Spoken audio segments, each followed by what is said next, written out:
Welcome to DB Wilson Station.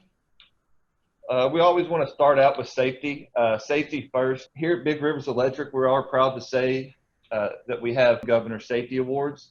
And to be able to receive a Governor Safety Award in the state of Kentucky, you have to work a minimum of 250,000 man hours without a lost time incident. So it takes once a year, Wilson is able to achieve that feat. Wilson actually has 17 Governor Safety Awards. That's more than any other business in the state of Kentucky. We do have our mission. Our mission here is to safely deliver competitive and reliable wholesale power and cost-effective shared services to our member owners. Our vision, we want to be viewed as the top generation and transmission cooperative in the country, and will aim to provide services the members desire in meeting future challenges. And then we have our values. Like I said, safety is always our #1 value. We also value to make sure that we stay environmentally compliant with all state and federal regulations. But we also want to have integrity, with the respect for our employees, teamwork, and we also are always achieving an excellence. A little bit about Big Rivers. Big Rivers is a generation and transmission cooperative. We provide electricity to 3 distribution cooperatives. The 3 distribution cooperatives actually owns Big Rivers Electric. Here's our footprint. We have several power plants. Then here's our Wilson Station, which is located in Centertown, Kentucky. And then we also have our transmission department, which is located in Henderson, and that's where our headquarters is at. And then our last generating facility is Coleman Station. Coleman Station is set to retire in September of 2020. We do have 1,444 megawatts of generating capacity, 1,549 megawatts of capacity if you count our hydropower purchase power agreement. We have over 1,200 miles of transmission line, 16,000 acres of right-of-way, more than 17,000 utility poles, 20 substations, and we also have interconnections with surrounding utilities in the area, such as TVA, Duke Energy. Here is our Wilson Station facility. We are a single unit station, so that means we only have 1 boiler and 1 turbine generator. We produce 450 megawatts of electricity. You take the electricity that it needs to actually operate the plant. We're actually putting 417 megawatts of electricity out onto the grid. Just to put that in perspective, 1 megawatt of electricity equals 750 homes that it can provide power to. So you're talking about, we can provide electricity to 300,000 homes in our area. We have 107 employees on site, and we roughly have a $120 million impact to our local economy. Our primary fuel here at Big Rivers is coal-fired generation. We do use more than 3 million tons per year, which is roughly about $146 million in value. And much of our coal that we use here at Big Rivers comes from coal mines in western Kentucky. 70% of the fuel that comes to Wilson Station comes directly from behind the plant. Actually, the coal trucks use our property to access that mine.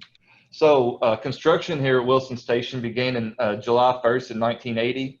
During that time, we had 1,700 construction employees, and the unit came online September 27th, 1984. What we're going to do right now is show you about a 3-minute video. Once that video is done, we'll roll right into the virtual tour. Today's boilers, as they have been since their origin, involve the complex production and manipulation of steam. The forced draft fan blows air into the system. A portion is routed to the pulverizers, which crush coal into a fine dust before pushing the mixture up through feeder tubes. The other portion passes through an air preheater, which transfers heat from the exhaust gases to the incoming air, raising the air temperature, reducing moisture, and producing a cleaner burn. The hot forced air and coal dust converge in the windbox, where the mixture is blown out through burners and ignited inside the firebox, transferring gradient heat to the water-filled tubes. The hot gases flow upward, heating the rest of the system through convection, before passing through the air preheater and ultimately flown to the scrubber where pollutants are removed. Liquid water is pumped into the system at the economizer. Gradually, it's heated to base temperature before gathering at the steam drum, the system's main distribution hub for circulating water and steam through the boiler. Liquid water flows through large tank comers and into the base of the firebox. A network of 2-inch tubes line the firebox walls, and burners force feed a continuous supply of combustible fuel into the ultra-hot firebox. Eventually, the insides of the firebox burn so hot that its surrounding steel walls would melt if not for the tube-lined walls of liquid water. At the point in the cycle when the liquid water turns to steam, the steam separates and collects at the top of the steam drum. Because this saturated steam still contains small amounts of liquid water that would cause corrosive damage to the turbine, the saturated steam is routed back into the firebox and through superheats to burn off all but the smallest traces of liquid water. This dry, superheated steam then exits the boiler, passing through a steam locker and ultimately providing power to the spinning turbine, which generates electricity. Finally, exhaust steam, now at a lower temperature and pressure, is sent back to the boiler through a dedicated reheat stage. This reusable steam is brought back up to operating temperature before returning to the turbine, providing additional power through a secondary stage. There's going to be a lot of times I'm going to reference back to that video to kind of give you an understanding of what they were talking about and what it actually looks like out here in the plant. Okay, this is our barge unloader. We use this unloader to offload coal from our Riverview mine, which is located in Union County, Kentucky. Our Riverview mine that's the 30% fuel blend, and the rest of the other 70% comes from back behind the plant. Each barge of coal holds 1,600 tons and can be unloaded in 2 hours. As you can see in the video, the conveyor system is taking the coal from the barge unloader up to the coal yard. And you can tell once we get up across the highway, but Wilson has 4.3 miles of conveyor belts.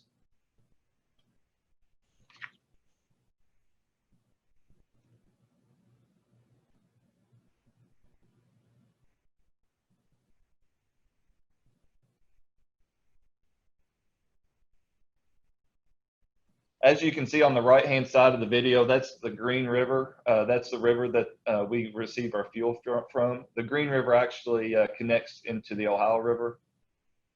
As you can see to the left, that's a coal truck coming, and more than likely it's either going to the coal mine that we get our coal from, or it could be actually coming straight to the plant.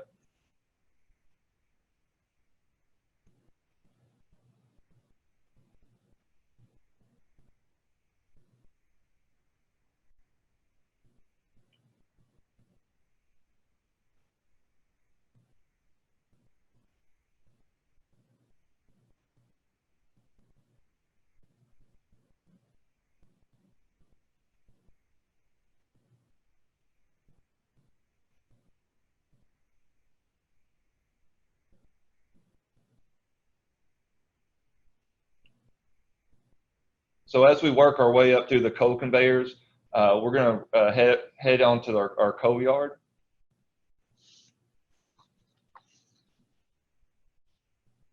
Here's our coal yard. As you can tell, or as you can see, we have a stacker reclaimer, which if you see my pointer, this is our stacker reclaimer. Our stacker reclaimer can handle 3,600 tons of coal per hour. So that stacker reclaimer has the ability to offload coal onto the coal pile and also pull coal off the coal pile and send it to the plant. Wilson Station burns around 4,500 tons of coal per day. As you can see on the pile where my cursor is, we do have D9 bulldozers and a rubber tire dozer pushing coal around where the trucks are actually dumping. And as you can see in the right, you can see a truck backing up to dump onto the coal pile. We're going to circle around the stacker reclaimer to give you a better understanding.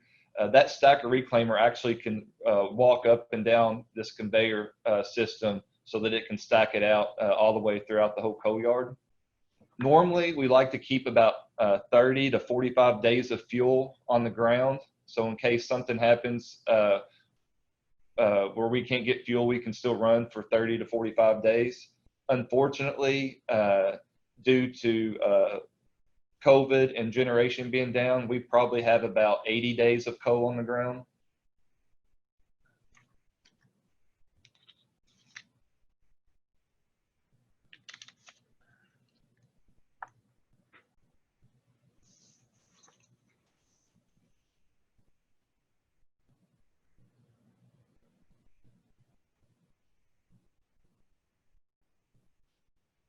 So as we circle around the stacker, we're going to head towards the plant. You'll notice when we head towards the plant, we've actually got two conveyor belts that come from the coal yard over to the road towards the plant, and that gives us some redundancy. So if one of the conveyors goes down, we always have a second conveyor to supply fuel to the plant.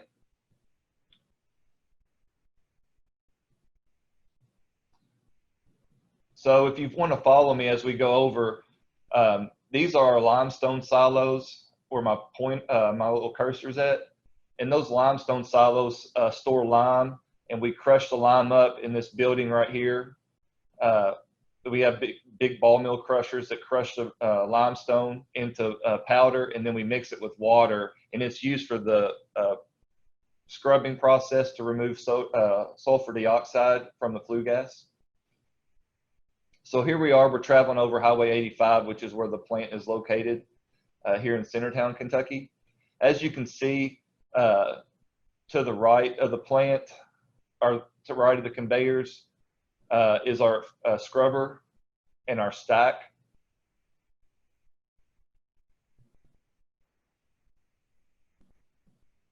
And we're gonna fly up to the plant and have a good overview, and you'll be able to see, and I'll point it out with my cursor, all the sections of the plant.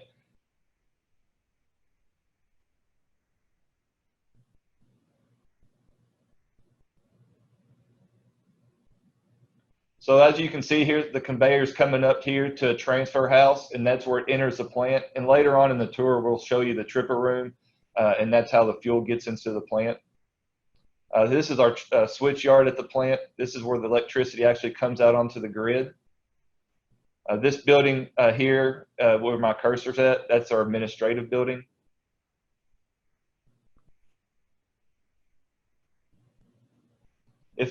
I hope everybody can hear me okay, or they're able to see my cursor.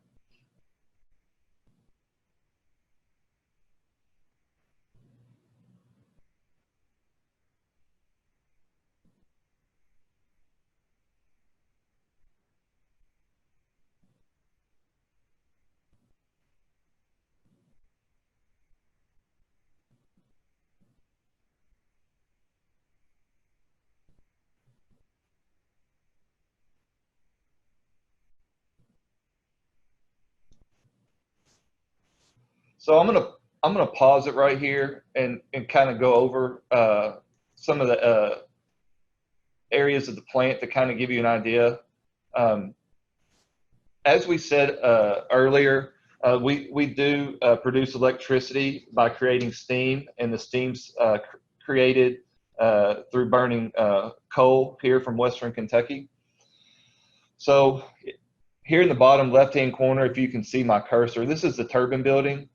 This is where the turbine and the generator is housed, along with all of its auxiliary equipment needed to turn the generator. But this is our boiler house where my cursor is going around. Boiler house is a little over 200 foot tall, and the boiler, which is about 180 foot tall, sits inside this building. Once the combustion process is over, we do have equipment on the back end of the unit that is used to remove all the pollutants from the flue gas. So basically anything beyond this line of the plant, it's all built to remove pollutants from our flue gas exiting the plant. So basically it's a chemical plant on the backside of the power plant. So these two boxes right here, this is our selective catalyst reducer. And what that, it's abbreviated as SCR. And what that does is it removes the NOx, NO3 and the NO2 NOx from our flue gas. Once it leaves there, it's going to go through and we're going to inject hydrated lime into the system, and that's going to remove sulfur trioxide. Once the sulfur trioxide is removed, then it's going to go through these boxes here that my cursor's going around, and that is our precipitators. And our precipitators are removing particulate, which is considered fly ash, from the flue gas, so that we're not emitting any particulate through the stack. And how the particulate is collected, there's panels inside these big boxes, and they're energized with static electricity, and that static electricity takes that particulate and collects it on those plates, and then there's hammers at the bottom of the plates, and the plates get hit by the hammers, and all the ash fall into hoppers. And you'll see later, you'll see the hoppers, but then the ash gets collected and gets sent down this piping system that my cursor's going to, and into these fly ash silos for storage. Once it leaves the precipitators, we're going to have some ID fans or induced draft fans pulling that flue gas through the ductwork, and it's going to go through our scrubber module. We have 4 modules on our scrubber right here. These are the 4, as you can see. So what the scrubber does, it's going to take that limestone slurry, and it's going to be sprayed into the gas, and it's going to remove the remaining sulfur dioxide chemicals out of the flue gas. To kind of give you some statistics, we remove 99.8% of our ash is removed from the system. 90% of the NOx is removed out of our flue gas from the SCR, and then 92% of the sulfur dioxide is removed from the flue gas. Recently, the Public Service Commission of Kentucky just approved the construction of a new scrubber. We're actually going to be removing the new scrubber that was at our Coleman facility, and we're going to move it to Wilson. And once we do that, then we'll go from 92% SO2 removal rate to 98% SO2 removal rate. Now, once it leaves the 4 scrubber modules, the remaining water vapor that's left is going to go through this ductwork up to it and then out the stack. So majority of everything that you see coming out of the stack is just water vapor.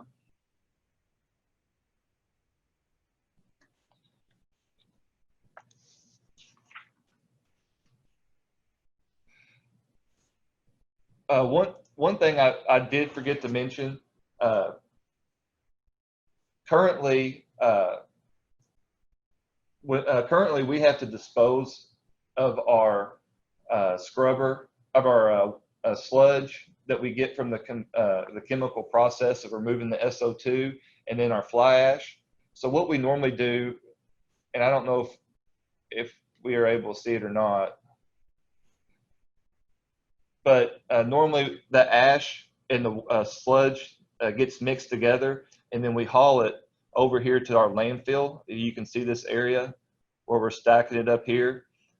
We have 2 phases on our landfill. This here is phase 1, which is covered, and then this phase 2 is our active landfill. The PSC also approved for us to put a synthetic liner over phase 1 landfill, and we're going to do that in 2021. And that's going to prevent any water from penetrating our landfill and protecting any groundwater issues that may occur. Now, one benefit that we're going to have when we move the scrubber from Coleman Station over to Wilson is that scrubber, even though it's more efficient, we are able to actually use the byproducts of the new scrubber for other purposes. So we will not be disposing of any ash or scrubber sludge once the new scrubber takes place. The new scrubber is going to make gypsum, which is a byproduct, and it is used to make wallboard or drywall. And then our ash is going to be used to make concrete.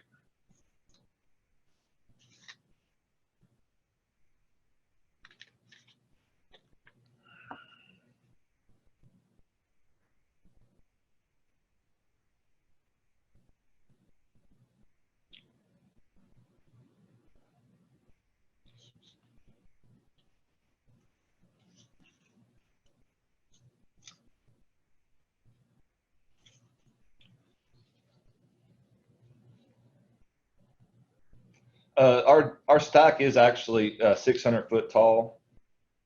Just to kind of give you reference. Right now we're inside the turbine deck in the turbine building. And what you're seeing here is our steam turbine generator. The steam turbine consists of 4 rotors that are connected and are attached to the generator. The 4 rotors are called the high pressure rotor, the intermediate pressure rotor, and the 2 low pressure rotors. And as we go down through here, I'll tell you what they are. This is our high pressure rotor where my cursor is. On the other side is the intermediate pressure, and then these 2 sections right here are our low pressure. And then this here is the actual generator that's producing electricity.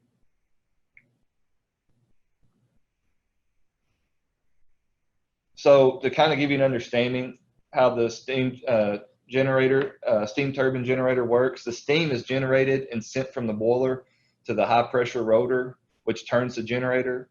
From the high pressure rotor, the steam goes back to the boiler to be reheated. And as you recall them talking about that on the video, once the steam is reheated to superheated steam, meaning superheated steam means pure steam, steam without water. If you do not have superheated steam, you can actually damage the turbine blades. Once the steam's reheated back to superheated steam, it goes back to the turbine through the intermediate rotor. Once the steam passes through the intermediate rotor, some of the steam is extracted and used to drive our turbine-driven boiler feed pumps and preheat the water going into the boiler through heaters. The remaining steam goes through the 2 low-pressure heaters. And as I said before, the turbine generator is 450 megawatts, and it's a Westinghouse Siemens turbine generator. And the turbine spins at 3,600 RPM. The steam pressure hitting the turbine is 2,500 pounds per square inch at 1,005 degrees temperature. So the small box, which is right here on the cursor, that's called the exciter. And all the exciter does is provide the magnetic field over the generator to create that load that the steam turbine is overcoming to make the electricity. As we circle around, we're going to see some auxiliary equipment. So as you can see in my cursor where I'm at right here, these are some heaters, and some of that extraction steam is going to those heaters to warm the water up before it goes into the boiler. So here's some more heaters that they're warming up the feed water going into the boiler.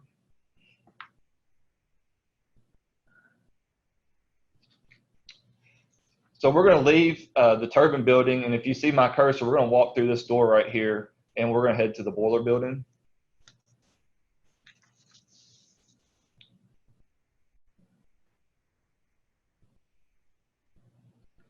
So the first thing that we're going to see when we walk through this door is we're going to see 5 large silos.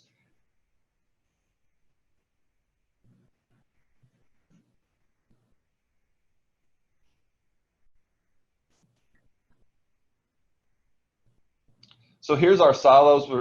We have 5 silos, and what those silos do is we store coal in those silos before it comes down these downcomer pipes and into some feeders that you'll see here. And then those feeders are going to feed our pulverizers, and our pulverizers is what crushes the coal to a powder, and it's going to be like a fine like makeup powder. We can hold 8 to 10 hours of coal in our silos, so we can run 8 to 10 hours without having to refuel. Now we're going to take you down to the ground floor of the boiler building, and inside the ground floor is you're seeing our pulverizers. As you can kind of get a size resemblance, Tracy Cole, he's our production manager here, and Tracy's about 6'2", so it kind of gives you an understanding how tall these pulverizers are.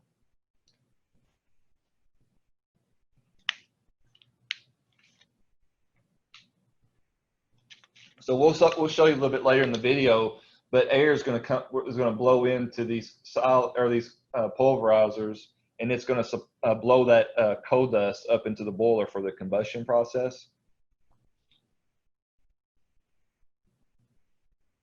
Here at Wilson Station, like I said, we do have 5 pulverizers. To run at full load, we only need 4 pulverizers to run, so we do have a spare for maintenance purposes.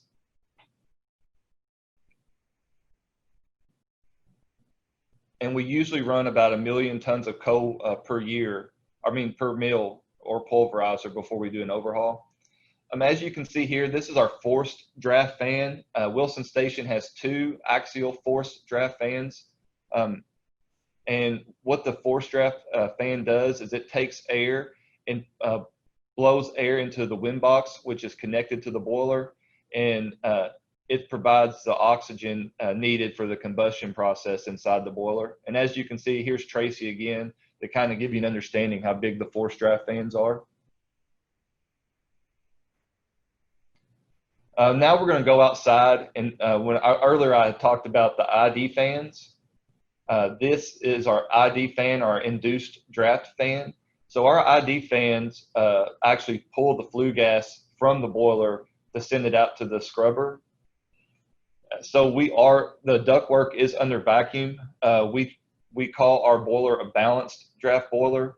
And the reason why we call it a balanced draft boiler is because it actually operates at negative 0.5 inches of vacuum. This here is our second ID fan. As you can see right here, I'm gonna pause it. This 2 big buildings right here, this is our precipitator. This is what, like I said earlier, removes the particulate from the flue gas. And then these are the hoppers that we collect the ash in before it gets sent out to our fly ash silos.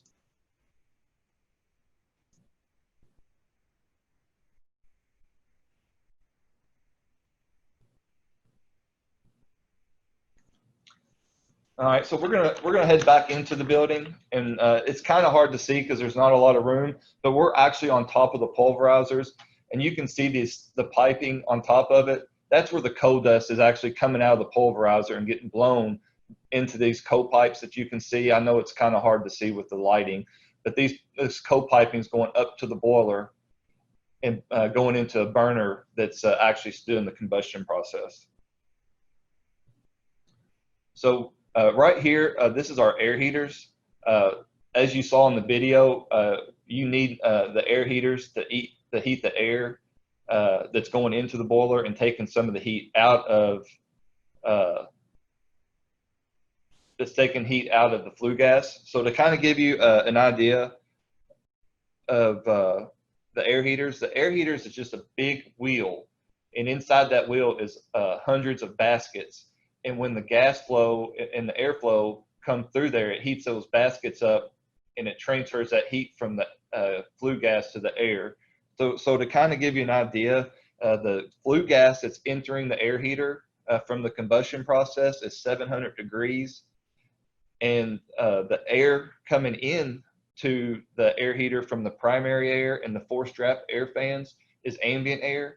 So when the air leaving the air heater on the primary air and the forced draft air sides, that heat becomes 400 degrees, and the flue gas temperature when it exits the air heater goes from 700 degrees to 280 degrees. So it's quite a bit different. But what that does is that hot air improves the combustion efficiency inside the boiler. And right now we're actually on the burner, one of the burner decks. So each pulverizer has its own burner deck, and these are the burners right here. And you can see that the fuel actually comes up through this piping, and it gets circulated in a circular fashion and blown out into the furnace.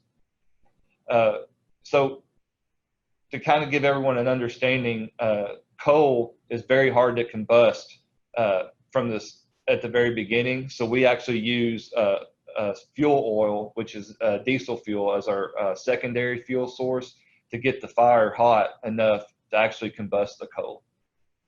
And once we get the coal, the combustion process started with the coal, then we take the fuel out. As you can see here, this is one of our observation ports that we have to check for ash buildup on the walls of the boiler. Tracy, my production manager, he's going to put a welding hood up to see if you can get a better view of what it looks like inside there. But as you can see, he let go of it, and that welding hood sucked up against the opening because of it being a balanced draft boiler. Also, a good thing to note is inside that boiler, the fire temperatures can get up to 2,000 degrees. So without water and steam inside the tubes of the boiler, it would actually melt those tubes. So the steam and the water do two things. One, it provides steam to turn the turbine, but it also gives the metal temperature enough cooling so we don't melt the boiler. This is a picture of our steam drum. So that's where the water is actually being converted over into steam. The steam drum runs the whole width of the boiler, which is about 60 feet. So we're on top of the boiler roof right now. So we're about 180 feet up in the building. And as we're walking out, Tracy's going to show you the top of the building. And you can see all these metal rods hanging down. Well, the reason those metal rods are there, that's actually holding the boiler up. So the boiler doesn't sit on the ground. It is actually suspended from the roof. And the reason why it's suspended from the roof is that when the unit is offline and we're not making electricity, there's a gap between our bottom ash collecting system and the boiler. And when we start the boiler up, the boiler is actually going to grow 14 inches down. And that creates a seal between our bottom ash collecting system and our boiler itself. Now, you're not going to be able to see anything, but all the way down the boiler, there's I-beams that box the boiler in. And what that does is, as anybody knows, is when you have thermal expansion, you're going to have it in all directions. And what we're doing is we're using buck stay, or we call them buck stays, but they're basically I-beams to keep the boiler from growing out and just making it grow down. Now we're on the other side of the boiler, and we're going to see some steam piping. And this is our main steam piping. And that's a steam at 2,500 PSI and 1,005 degrees, and that's what's going to the turbine. Also, on these steam lines, you saw safety valves. So here's our safety valves, and each high pressure steam line has to have safety valves. The state of Kentucky regulates us to make sure that every 4 years our main steam safety valves are rebuilt, and every 6 years our cold reheat and hot reheat safety valves are rebuilt. And every outage we have to test them before the outage, before the unit comes offline for the maintenance outage, and then make sure there's no issues, and then we have to reset them and check them again when we get the unit back. This here, what you're seeing is this is what we call our tripper room, and this is the conveyor belts that actually fill the silos, and this is what we call our tripper car, the thing in purple. The tripper car is going to run up and down the conveyor belt, and it's got this snout here, and it's going to put fuel or coal from the conveyor belt down into the coal silo. So what we're doing now is we're walking towards the area where the conveyor belts actually come in to the plant from being outside.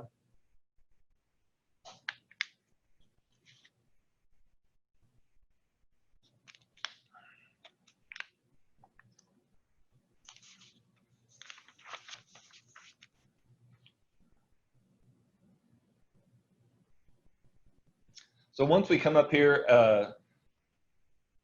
to the end of the tripper room, we're going to take you back into the turbine building, and we're going to kind of have a quick walkthrough of the turbine building.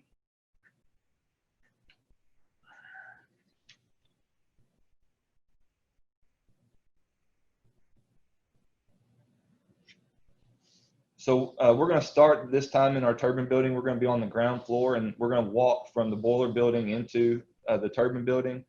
And this is our air compressor room. This is where all our air compressors are located. And we have air compressors. We use air compressors for several different functions. We use air compressors for instrumentation and control air. And what that does is that it gives us the ability to operate valves, solenoids, and other pieces of equipment from remotely. And we also have what we call maintenance air, and maintenance air is used to provide air to employees' power tools, fans, anything of that nature. As you can see, as you see, we're walking down the ground floor of the turbine building. These two pumps that you see right here, these are called our vacuum pumps. And we use those vacuum pumps to provide vacuum in our condenser. And why we want vacuum in our condenser is we're wanting to pull the leftover steam, that saturated steam that's coming off the turbine. We're wanting to pull that steam down into our down to our condenser through our condenser tube, so that we can transfer that steam back to water and reuse it to go into the boiler.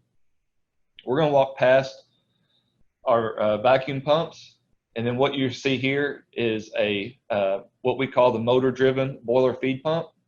So the motor-driven boiler feed pump's responsibility is to pump water, feed water from our high-pressure heaters to the boiler through our economizer.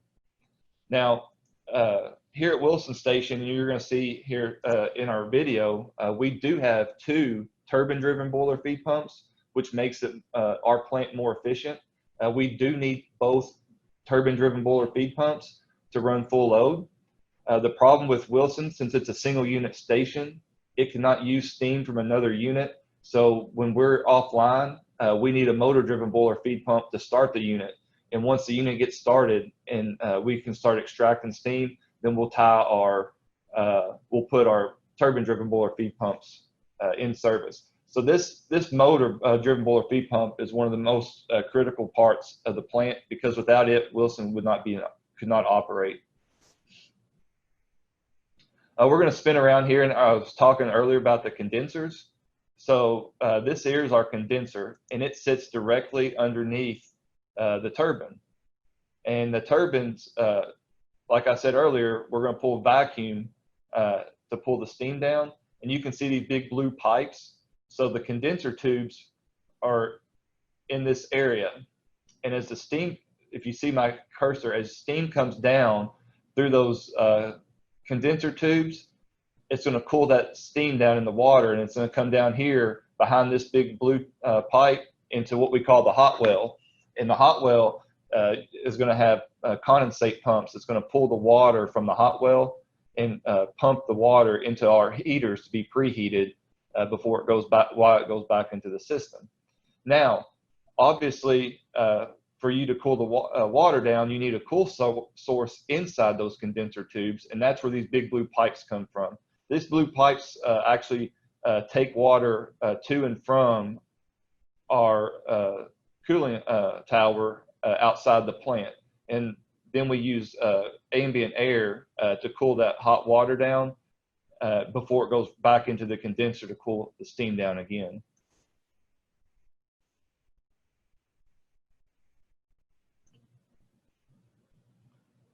All right, now we're up on the mezzanine section of the turbine building.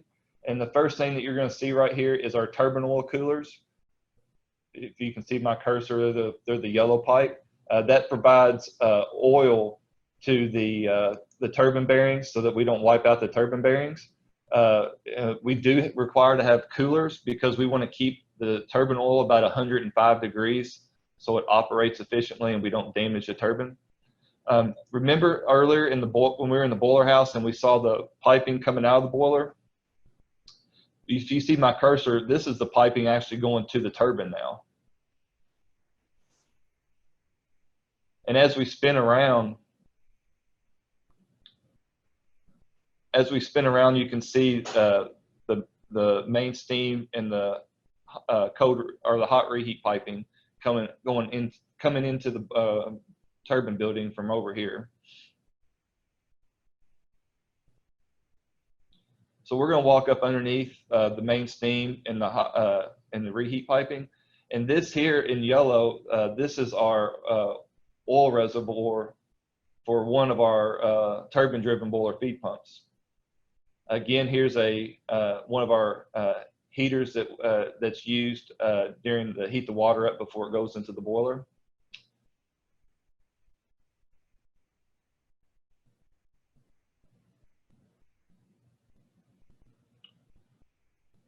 So as we walk through here, I'm going to pause it and kind of give you an understanding what this turbine-driven boiler feed pump does. So the turbine part of the pump is right here where my cursor is, and the pump itself is actually right here. So the turbine is able to get steam 3 different ways. It can get steam from the extraction system. If for some reason you lost your extraction, we also have a high pressure steam valve and a low pressure steam valve that we could take steam that's coming from into the boiler and the turbine and actually pull it from there. We don't like to run on high pressure and low pressure steam because when we do that, it takes all the efficiency out of the system because we're actually taking steam that was supposed to go to the main turbine and we're using it for the boiler feed pump turbines. Now I keep talking about extraction steam. This is all our extraction steam. This is the piping that we pull our extraction steam off from. And this is all basically it's all our unused, it's our used steam that just came from the main turbine itself.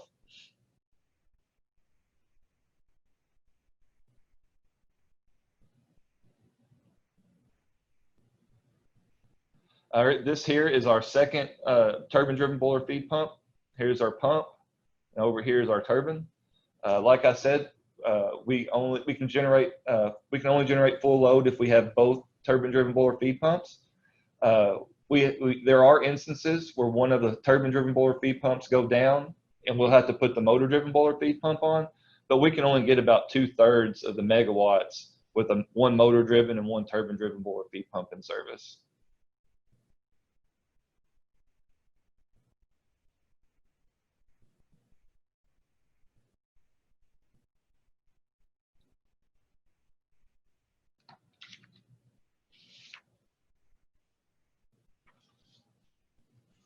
So now we're going to head back to the other side of the mezzanine, and this is all our 6900 volt breakers, and this is what actually feeds electricity to all the motors and equipment throughout the plant.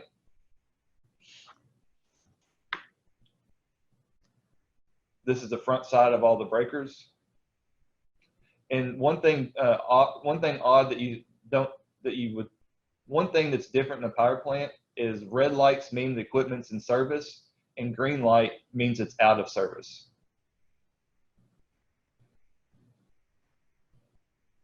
This is inside our computer room. So all our control cables and instrumentation gets pulled into these cabinets, which goes to the floor above us, which goes into our computer room. Now we're at the floor above us. We're actually back onto the turbine deck, and we're going to head into the control room. And note all those wires go into a computer behind the control room. So here's our control room. This is where majority of all the equipment on the whole plant site, all 2,500 acres, is operated from. Here's our control room operator. Our control room operator has the most responsibility than anyone else at the plant because a decision that they can make in seconds could damage equipment that would take months to repair. So not only are they protecting the equipment, but most importantly, they're protecting anyone that could get hurt or even worse out here at the plant.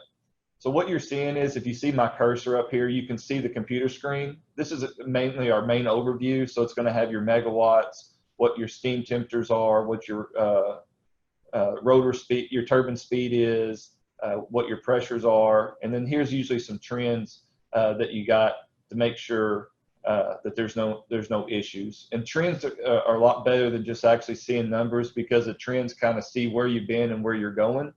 And obviously, flat trends are good, so these are all nice and flat. This screen over here, this has got two things going on. It's got some pulverizer data right here, and then it's got some drum level data, which is right here. Because like I said, without water, you can actually melt the boiler down. You can actually burn the tubes up. So you have to keep a level about halfway up that drum to make sure you've always got water in it. Obviously, if not enough water is bad, too much water is even worse, because you're actually sending or saturated steam or even water into our turbine. So if you send water into our turbine, the thermal expansion, you'll shrink that turbine so fast that it'll actually lock the turbine up. And all these other screens are just screens monitoring different equipment. So he can change the screen to another system, and he can start equipment, start motors, shut motors off, open valves, close valves. Basically anything you can do out in the plant, he can do here. This screen right here in the middle, where my cursor's going around, you got some more trends that you can look at right here. And then this is our alarm page. So it tells you all the alarms that you're having at the time. When they blink, that means that the operator hasn't acknowledged them. When they stay solid colors like they are, that means that they're acknowledged. So here's our stand-up panel, and you can see these switches down through here, and those switches control your like your 6900 bus and your 480 volt breakers.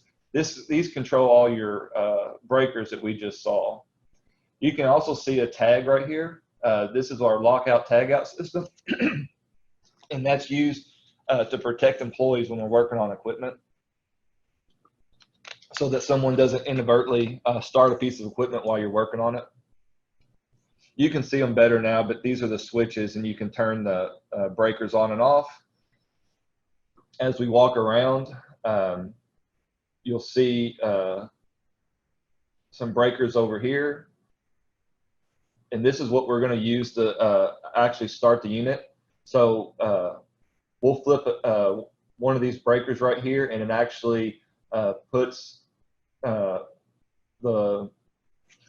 load from the exciter onto the generator as it's spinning.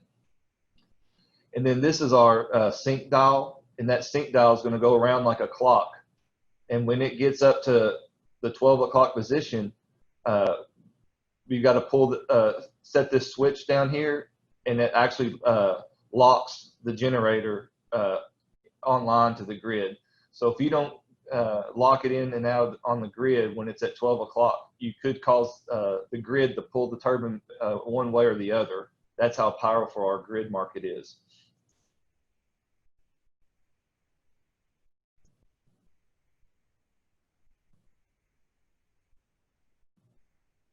In 2022, we're going to have an outage, and we're going to remodel the control room and get rid of the big black stand-up panels and and put everything in a computer.